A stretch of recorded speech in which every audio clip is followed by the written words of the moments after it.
Over 50 years later, the two yellows were still talking, reminiscing, laughing, opining on the ways of the world, and squirming with embarrassment at their youthful stupidity. Anna envied George one thing: her name. It wasn't just that George was called George.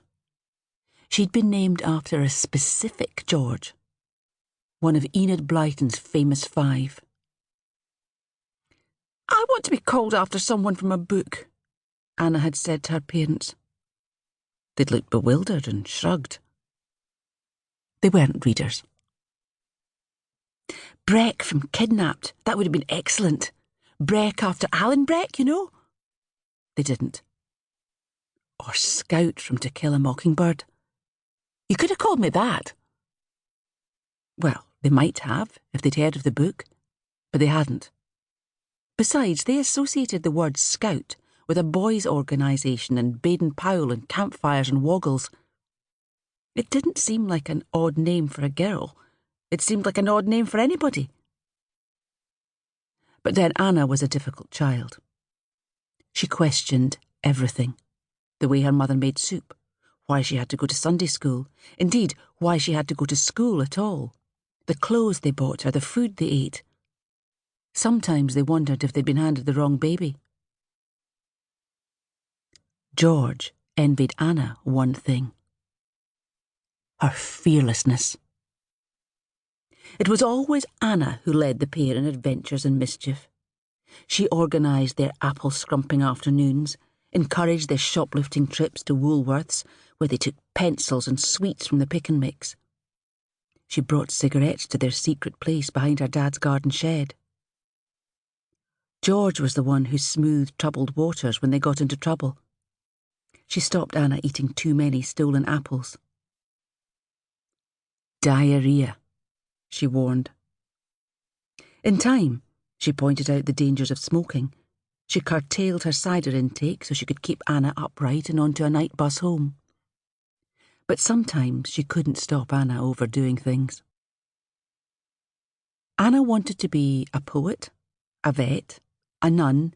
It wasn't a god thing. She briefly fancied she'd look cool in the outfit. Or an actress. By the time she was 14, the poet ambition was winning. She favoured rhyming verse. Her favourite words were whisper, chrysanthemum, joyous, and verdant. She hadn't managed to put any of these in a poem. Her masterpiece to date was The Tonto Syndrome. Tonto was her hero, a gentle, misunderstood man. She felt the Lone Ranger was mean to him. He had the shiny white horse and the silver bullets and never shared. At the end of every episode, someone always asked, "Who was that masked man?" Nobody wondered, who was that mild-mannered, trustworthy Indian fellow? It just wasn't fair. There was a poetry revival going on at the time. A few pubs hosted poetry happenings. Angry young poets would stand and shout their work to a drunken audience. Anna wanted to join in. "Poetry should be shouted," she said. "People need to hear it." She planned to go to a wild, extravagant poetry pub night. George said they were 15. They wouldn't get in. Anna said they would, and "we're not going to drink." They were at their cider consumption peak and planned to indulge in serious swigging afterwards.